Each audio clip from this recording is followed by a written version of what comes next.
Hello and welcome to Top Story. In Argentina, the early signs are that Cristina Fernández de Kirchner has won Sunday's presidential election by a commanding majority. With most of the votes now counted, it appears she will succeed her husband Néstor Kirchner and become her country's first elected female president. The only real suspense had been whether the race would go to a second round. All the opinion polls gave Mrs. Kirchner a massive lead of around 30%. To win outright in the first round, though, she needs 45% of the vote, or 40% plus a 10% lead. Labelled the Queen of Botox by leading rival Elisa Carrió, the left-of-centre Kirchner has faced criticism for flaunting her femininity.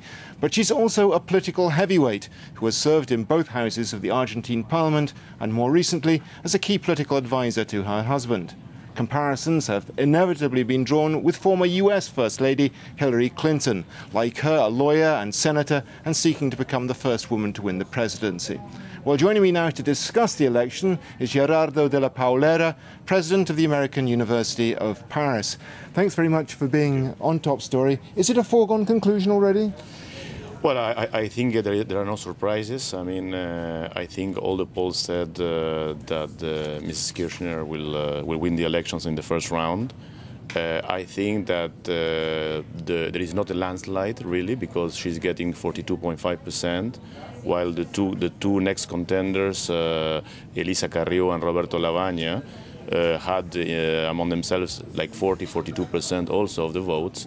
But obviously, because of the Argentine law, if you get more than 40% and more than 10% advantage to the second contender, you are becoming the elected president. So there are no surprises, and I think it's how the population felt last Sunday, yesterday in Buenos Aires. No? Well, she's got a big majority. It looks like she's won in the first round. But who is Cristina Fernández de Kirchner? Because she's hardly done any campaigning on this election. And when asked about what she stands for, she's been very vague. What does she represent? Well, I think she was basically, she's in the power of Argentina for already 25 years. And the person campaigning for her was President Kirchner. Because, as you know, the record for President Kirchner has been a very, I would say, lucky president. Argentina has had, a very positive, I would say, international scenario. So basically it has been growing at more than 7% per year. So basically President Kirchner was doing the campaign just based on his performance. And just in the last week, Cristina Kirchner was there. I think that Cristina Kirchner will try to put more emphasis on the external, on the foreign affairs of Argentina, which we do not know at this point what Argentina stands for in terms of international affairs. She will have a lot of challenges to balance a little bit with, say, the Argentine relations with, let's say, Venezuelan Hugo Chavez, which was the preferred, I would say,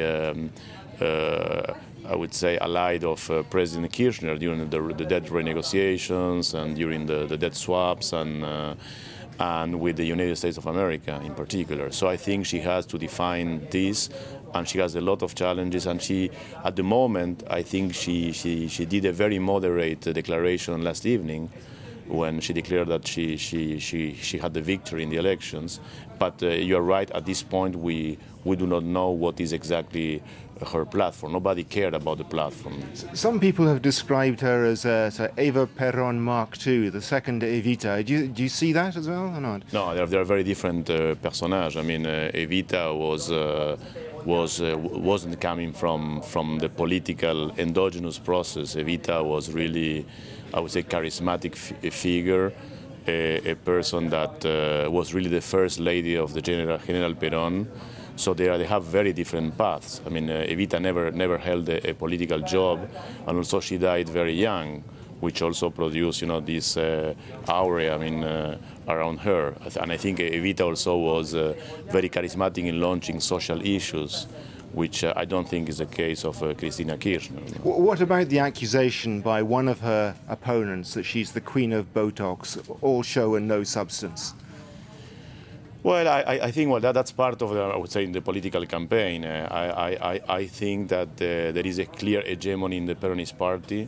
I think that Argentina is clear that from 1946 onwards, the history of Argentina is written by the hegemony of the Peronist party, even with ups and downs and military regimes or eventually other parties in the power. And this is another part of the same story, with, of course, the dynasty now concentrated in the Kirchner family.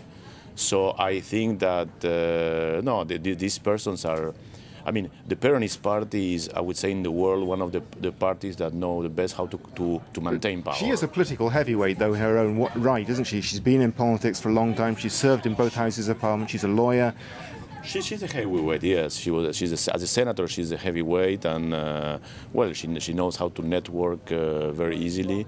In terms of ideas, as long as Argentina has an easy way in economics, there is no problem. But if in economics, what about these charges of corruption that have been levelled against not just her but the family? Well, I would say that's part not only, it's not exclusive to the family or the. I think in Argentina one of the problems is that the power means other things. The power doesn't mean necessarily the improvement of the welfare of the citizens, but it was said that the state and in Argentina is kind of a treasure that is kidnapped by some of the politicians. So I think that the Peronist party has been many times tainted by corruption. Not only the Peronist party, also the other parties who were in Argentina. This is something which is a cancer in the Argentine society. What about the issues that face her coming ahead? Because Argentina's been through a period of relative stability over the last 4 years. Economic growth seems to be quite stable. Do things look set smooth for the future, or has she got big problems coming her way? No, I mean, she would not encounter, I would say, the paradise that Mr. Kirchner had, because the international situation has changed dramatically. Still, we have a very high relative prices for, I would say, crops and oil, and so which favor Argentina. But inflation is rampant in Argentina, so the official figure is at 10%, but private figures is double of that, so 20%. So we are starting hurting the lower classes. And also, basically, there are energy shortages. There is a lack of investment, both of foreign investment and domestic investment. For example, Argentina has the same rate of growth as the Asian countries, but at the same time, in the Asian countries, you have 30% of investment. The investment is 30% of GDP. In Argentina, is 15%. I'm going to have to stop you there, I'm afraid. Thanks to Gerard de la Paulera of the American University of Paris. Join us again tomorrow for another edition of Top Story. Goodbye for now. Thank you.